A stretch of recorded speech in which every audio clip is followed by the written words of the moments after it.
あつし、最終兵器彼女ってさ、悲しい話だよね。あけみ、何言ってんだ今さら。私納得できないんだ。私たちの役回りって特に悲しすぎるじゃない。いくら主人公だからって修二や千世ばっかり。やめろあけみ、それ以上言うな。なんでよ、二人の時くらい言わせてくれたっていいじゃない。違うんだあけみ。何よ。俺が言いたいのは、それ以上言うとこれから見る視聴者の皆さんにネタバレになっちゃうってことなんだよ。あ、そっか、ごめんごめん。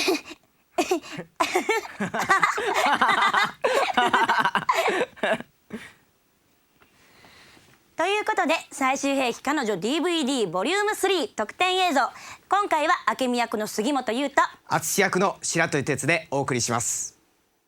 最終兵器彼女 DVD ボリューム3、楽しんでいただけましたか？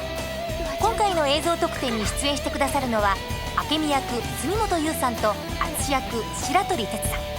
2人の目から最カノの魅力を語っていただきます。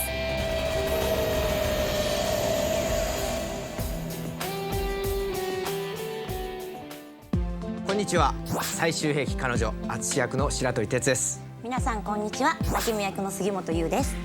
今回で最終兵器彼女ボリューム3ということで、ストーリーもどんどん盛り上がってきましたよね。今回のこの特典映像のボリューム3では、私たちが最カノの魅力について語っていかなくちゃいけないんですけど、やっぱり私たちは明美と淳を中心に話していきたいと思うんですけど、俺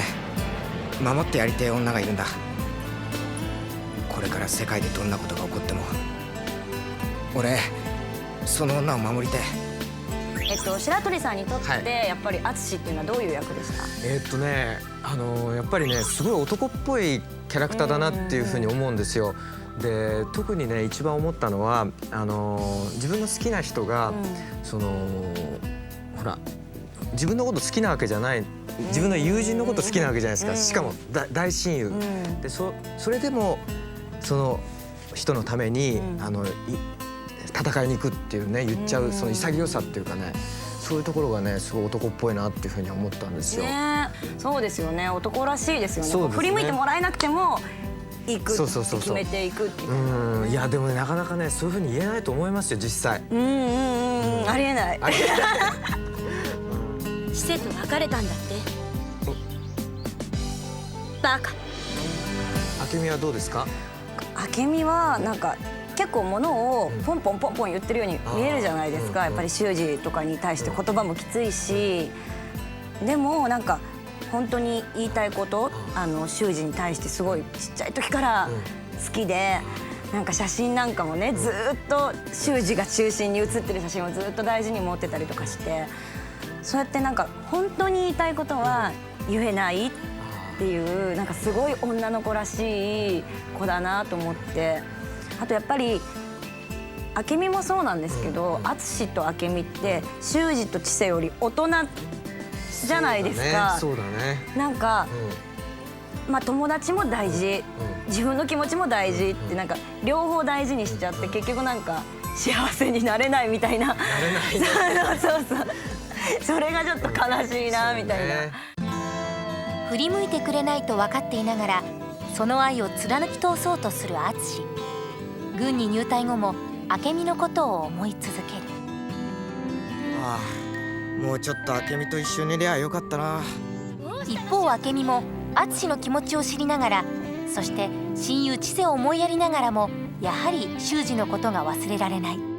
だけんな、一緒に歩いてやんなら淳。何？もういいって。なんか難しいこととかありました？淳やっててね、難しいところって、一番は淳のシーンって結構ね、飛び飛びでポンポンってくるシーンが多くて、そうですよね。こう積み重ねていくやり方じゃなくて、もうそのシーンに全部凝縮しなくちゃいけないから、それをねこう深く読み込んで、その瞬間のためにそれを全て表すっていうのがすごい難しいなと思いましたね。そうですよね。メインの話の流れと違う時間軸でポンって出てくるから。明美もでも修二とこう絡んでいくけれども、どうですか、難しいところって。そうです。私は淳と違って一人で戦場に行ってないから、まあ、大抵こう修二知世と喋ってるんですけど、やっぱりね、ずっと2人みたいに喋ってるわけじゃなくって明美もポンポンポンって出てくるんで、やっぱりその間ずっとやっぱり修二が好きだっていう気持ちとか、だけど知世も大事だっていう気持ちとかをやっぱ持ち続けてやるっていうのが、気をつけてましたね。それぞれの悲しみを背負いながら成長していくキャラクターたち。決してハッピーとは言い切れないストーリーが現場の雰囲気にも影響を与えたようです。なんか結構やっぱりみんなすごい自分の役とかが辛くって、辛いね。アフレコの現場って結構シーンとしてましたよね。ロビーとかに出たらね喋ったりとかするんですけど、なんかみんなこう下向いてこうボーってなんか異様な緊張感ありますね。そうですよね、なんかね。あれなんでなんだろうね、やっぱり。なんででしょうね。ああいう話だからかな。だと思うんですけどね。なんか私もやっぱり自分にちょっと余裕がある時でも、知世と修二がテンパってたりとかすると、そのなんだろうオーラっていうか、近づけないみたいなのもあるし、やっぱりなんだろうみんなすごい入り込んでたから、結構無口になってましたよね、現場ではね。でも楽しかったですよね、現場ね。そうですよね。やっぱりそういう緊張感があったから、後になってすごい残るっていうか、現場行ってよかったなっていうか思いますもんね。思いますね。それってやっていいの？正しいことなの？私はこれからどんな顔して生きてればいい？私実は終わってからオンエアが1話から13話までぶっ通しで見たんですよ。そしたらやってる時には気づかなかったことっていうのが結構いっぱいあって、なんだろうこのシーンの後にこのシーンがくっついてることによって泣けるなみたいなのがあって、それでお気に入りのシーンみたいなのが変わってきたんですね。なんかね、最初見てる時は、結構淡々としたテンポじゃないですか。そうですね。それがね、あんまりこうよく分かんなかった部分があったんだけど、むしろそう見直してみたら、その淡々としてるから余計に想像させられるの、こっちが。これは淳はどう思ったとか、その知世がどういうふうなことをね感じて、そのシーンごとの意味がね違って見えてくるっていうか、だからね結構一度見ただけじゃなくてもう一度見直してみると多分いろんな発見がある作品なんじゃないかなってそうですよね。思いますね。なんかこのカットでこんなに淳は複雑な顔してたんだとかありますよね。なんかあるセリフのないところにもすっごいいろんな発見があるし、セリフのところを見直してもいろんな発見があるし、あれはね台本を見てるだけの時でもそこまで想像できない部分だと思うね。絵が出来上がってその音ができて作品になって、なんか初めてこういう気持ちに見えるっていうか伝わってくるっていうか、そうそれが合わさった時にね、バンって浮き出てくるなんか感じがしますよね。原作の良さもさることながら、作画や演出によりアニメ版は新たな世界を作り出しています。アニメ制作スタッフこだわりのカットも要チェックですよ。そこね、明美のブランコなんだ。本当にこう明美に巡り会えた時に嬉しかったし、その最終兵器彼女の作品の中で一人一人のキャラクターが人生を生きてて、じゃあ私は明美の人生を生きようって、力量の問題で届かないところもあるけど、でも一生懸命明美の人生を生きようって、で、こうやって終わってみて、それだけはできたなって思ってるんですよ。だから私にとって明美は私の中の一部だし、最終兵器彼女はその小さなドラマの集まり。なるほどね。どの人の気持ちにもなんか